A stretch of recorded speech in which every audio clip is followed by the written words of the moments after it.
Mientras wala pa'y abiso ang Pag-asa, gitugutan una sa Philippine Coast Guard ang mga barko nga makalarga. Jinky Barrio, Sugin Nimi. Padayon pang gitugutan sa Philippine Coast Guard Central Visayas ang mga commercial vessels, cargo ships o gagmayng sakayan nga makabiyahe sa kadagatan karong adlaw. Matod sa Coast Guard, mag-agad sila sa Pag-asa Weather Advisory aron desisyonan kung angayan na bang ikansilar ang tanang biyaheng pandagat. So, sa karon ang amo magong kuan sa Coast Guard is cancel lang ni og trips as soon as Pag-asa would update us and they would confirm that na unsad na ang signal sa bagyo. But apan giklaro sa Coast Guard nga desisyon na sa mga shipping companies kung palargahon nila ang mga barko, siguruhon lang nga luwas ang ilang mga pasahero. So, ang kapitan sa mga barko, they also have na nila ang desisyon nga ug tan-aw nila ba nga kuan bawd kaayo ang dagat nga dili safe gani nga mulawig o mopadayon og kuan, pwede sila mo balik or pwede sila mo decide nga musulti sila nga dili safe nga mo depart ang ilang barko. Giingong posible ugmang adlaw na magsugod ang cancellation of trips, pasod o gawas sa Sugbo. Jinky Barrio, News 5. Pipila na ka mga katalagman ang miigo dinhi sa Sugbo. Gani doon na say nagsingabot nga super typhoon nga gibanabanang munghamok sa Kabisayan karong Biyernes.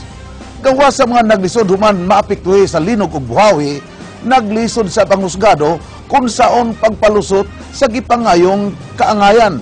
Sanglit kasamtangang nagpasilong una ang mga huwis ug ang ilang mga staff sa mga tulda kung madayon ang super typhoon. Asa naman sila padong. Aniya ang Action Bisaya Special Report.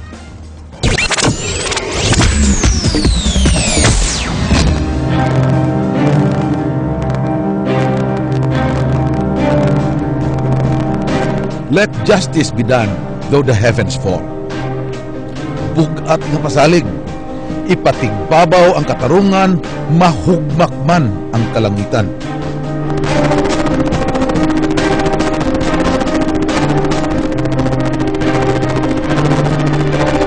Kini ang Palace of Justice, dangpanan sa mga taong gilupigan ug nangitag kaangayan. Matag adlaw Lunes hangtod sa Biyernes, anhi sila nining hapod ug garbusong edipisyo magambahan. Hangtod ni atong Oktubre 15, tulo ka semana na ang milabay, dihang daw sa miulbo sa kasukog ang kinaiya.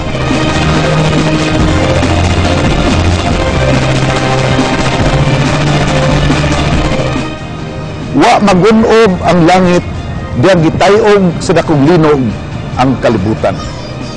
Apan ang saad ng hustisya, pagasilbihan, ubos sa bisan unsang kahimtang, daw pakyas ug way katubanan.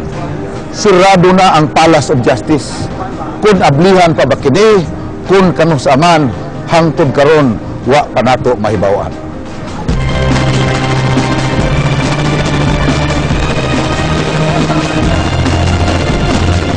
Sa kasamtangan aniya karon ang mga huwis ug mga empleyado sa husgado nagpasilong nining mga tulda luyo sa palasyo. Way pistang mabuhat kay gipasibog una. Gawas ng gilaayan kay wa maanad nga way trabaho, nabalaka sila sa epekto sa pagkawagtang bisan kontemporaryo lang sa ilang serbisyo ngadto sa katawhan.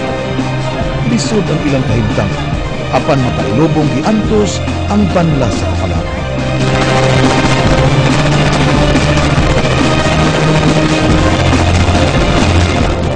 Sigurado gid nga walay trial.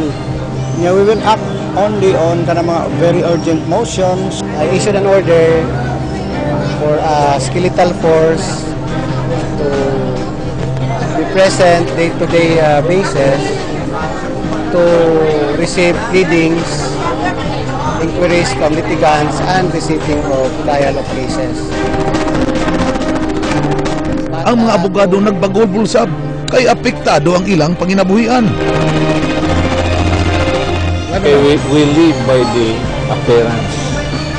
Hindi ako gawa may appearance at may maintenance. Mo na lisod.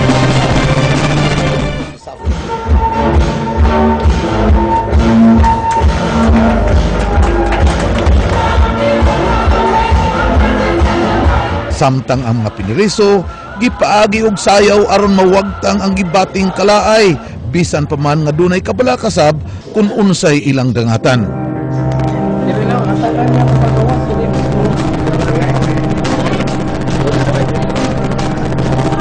Pipila ka adlaw human ang kusog nga linog, mianhi si Court Administrator Maidas Marquez aron pagsuta kung unsay ang ngayang buhaton.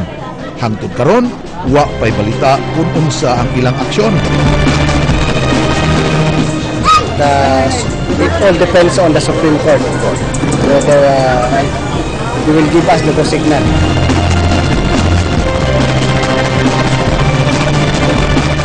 Ang Cebu City Medical Center nga nahiagom sab sa kabangis sa linog, gidesidihan na nga gub-on ug ilisan og mas modernong tambalanan. Si Mayor Michael Rama abogado. Manlalabad sab si Governor Hilario David III. Gawas pa kani Chief Justice of the Philippines ang iyang amahan. Apan walay piso mo, husgado ko nga kampanya nga gipahigayon.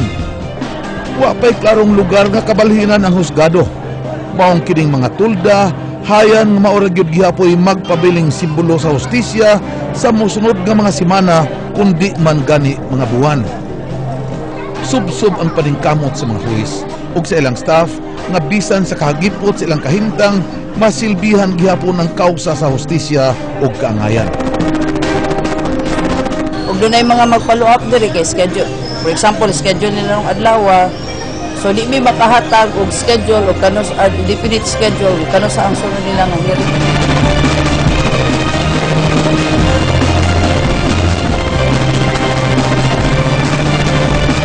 Apan gigapos ang ilang makamot, sugo sa kinaiyahan.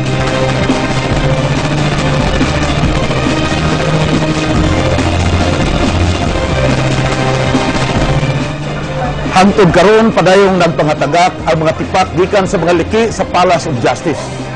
Dakong kadaot ang nahimo sa linog.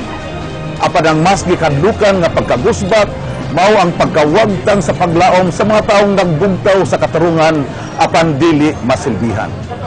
Gikan diri sa Palace of Justice, Frank Manilong Jr., News 5. Korte Suprema mo desisyon sunod semana kung asa ibalhin ang mga korte sa Sugbo human naguba sa linog ang Palace of Justice.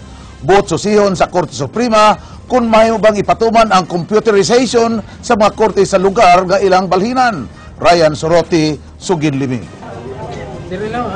Makuti ang pagtuon karon nga gibuhat sa mga hupes ug mismo sa Supreme Court kung asa ay balhin ang mga korte sa Sugbo human naguba og wa na pasudi ang Palace of Justice tungod sa linog. Gani, subling mibisita dinhi sa Sugbo si Court Administrator Maidas Marquez aron inspeksyonon pagbalik ang nadaot nga mga courtrooms. Lagip sa gipilian nga kabalhinan sa mga courthouses sa Sugbo mao ang Central Command ug ang karaang Cebu Eastern College sa downtown Cebu. Gitunan usab nila ni Marquez kung mahimo pa ba nilang mapahimuslan ang karaang Palace of Justice pinagi sa pag-renovate o retrofit ni ini. Well, hopefully by the end of the week mailipat na natin sila. Saan sila final? Wala pa. But ngayon kaya ako nandito rin. We're trying to finalize. Kauban ni Marquez sa iyang pagbisita kaganiha ang mga sakop sa US Agency for International Development kun USAID nga partner sa Korte Suprema sa pagpalambo sa ilang mga serbisyo. Usa sa mga plano sa Supreme Court mo ang pag-computerize sa mga korte sa Sugbo aron mas madali ang ilang trabaho. Pinagi sa computerization sa mga korte, naglaom ang Supreme Court nga ma-decongest ang backlog sa mga kaso sa Sugbo. Apan di mabuhat ang mao mga programa kun way tarong nga kabalhinan ang mga korte. So we're now assessing that, no? Kasi we will be spending, no? For the computerization.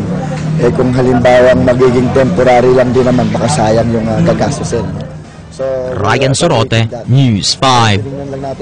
Way nakitang sayop ang Arsobispo sa Sugbo sa naandan sa mga Romano Katoliko nga mudagkot og kandilarya panahon sa mga katalagman. Ang kandilarya usa ka espesyal nga matang sa kandila. Andrea Patenya, Sugin Limi.